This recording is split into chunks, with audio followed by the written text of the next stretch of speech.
Darris, I mean, just last shot, hitting it. I mean, just the thrill of victory. Explain that a little bit. It was a busted play. I mean, and you don't know what's going to happen on a busted play. And, DeQuan Smith's one of those guys, he struggles, especially the first half. I think he was pressing a little bit, and he finally calmed down a little bit the second half.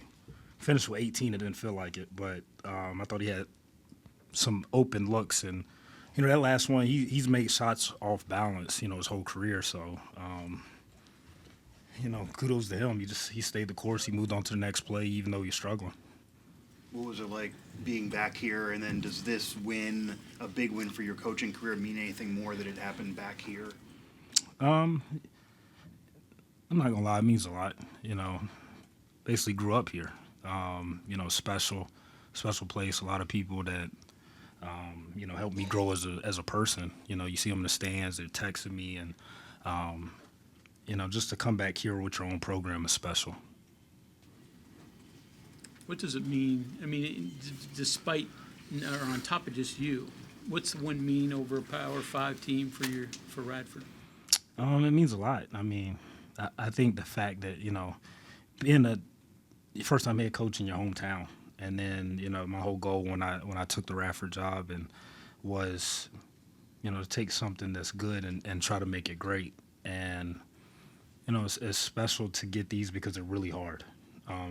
Every game's really hard. You don't realize it. I didn't realize until I moved into a head coach, and the games are long, and especially when you play in a team in the Big 12, and we play teams in the ACC. We have Clemson after Christmas, and it's tough. Life on the road's tough.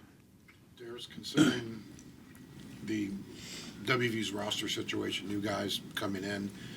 Some of them hadn't played yet. Right. Some of them had only played one game. How difficult, what kind of work did you have to put in just to get a scout? Their situation is unique because a lot of the stuff that you're scouting, you usually scout at the beginning of the year. With the transfer portal, you're pulling clips from this guy's last school, this guy 2 schools ago, and you're trying to piece it together. You usually don't do that in, the middle of December. So we're watching clips, and we're watching, battle stuff from Montana State, and just trying to piece everything together. But, for that to be his first game, I thought it was really, really promising. And when he caught that cramp, we was telling our guys, we said, it's different. It's a difference being in game shape and practice shape. And so, when he caught that cramp, I was like, it's hard to overcome cramps. And he came back second half, and he's really good. And I was like, oh, man, it's going to be a long one. So he goes to the line for a 1-and-1 and could have put him up 3. Yeah. You can't defend it. So, but what's your thought process at that point? This next play for you guys, be ready. Well, what do you think?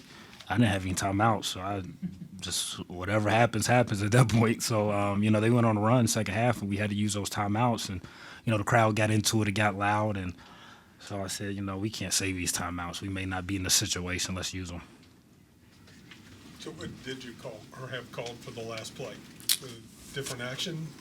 It was, and you know what? I told the guys in there, the beauty of it is we've been in this situation a lot of games, having a chance to win it with the last possession at JMU, they're top 25 in the country. We had the same situation at Old Dominion, maybe one other time, I don't know. But we called a play, and then they kind of jumped to the side and let Brian Antoine get downhill and draw a foul. So we didn't even necessarily get to the play. We wanted to run something with enough time for us to get it if we missed it, but not enough time for them to, have a shot at it. So that was our thought process.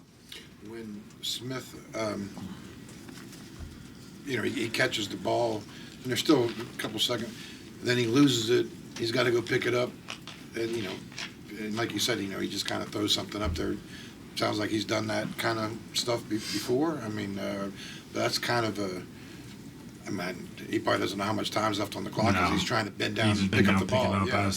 Yeah.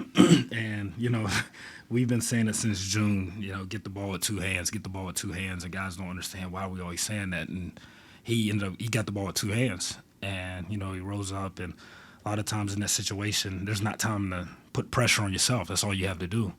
And so our next concern was, you know, we was in that situation of Marshall. Guys ran on the floor. We were just trying to keep guys off the floor. We didn't want a technical, and you know, something ended up, you know, going bad for us. You've played against West Virginia before on the opposing side at Florida, obviously once before at Radford. This feel different because Hugs had always been there. Josh on the other end, someone you know that well. Does this feel any different for you, or just another game in the end? It was definitely different. You know, obviously they've been through a lot over the last year. It was different, but it's also and I told somebody on the radio, it's good to see your college teammates, you know, Alex and Deshaun. You know, in the situation I was in years ago where I'm just getting into coaching, I transitioned from a player to now coach. So it was really good to see them, you know, in that element where they, you know, pivoted to their new purpose, you know, life after playing. So, you know, that was a refreshing part, but it is different just because of, you know, all the stuff that's, you know, transpired in the last year. There's obviously, kind of going off that, Josh obviously has gone through a lot of obstacles. Right. Different obstacles. You guys being good friends, what advice do you kind of give him when you guys talk? I mean, what can you say, I guess? Man. Yeah. The main thing I told him, and you know, you don't realize it. I think it's one of those things.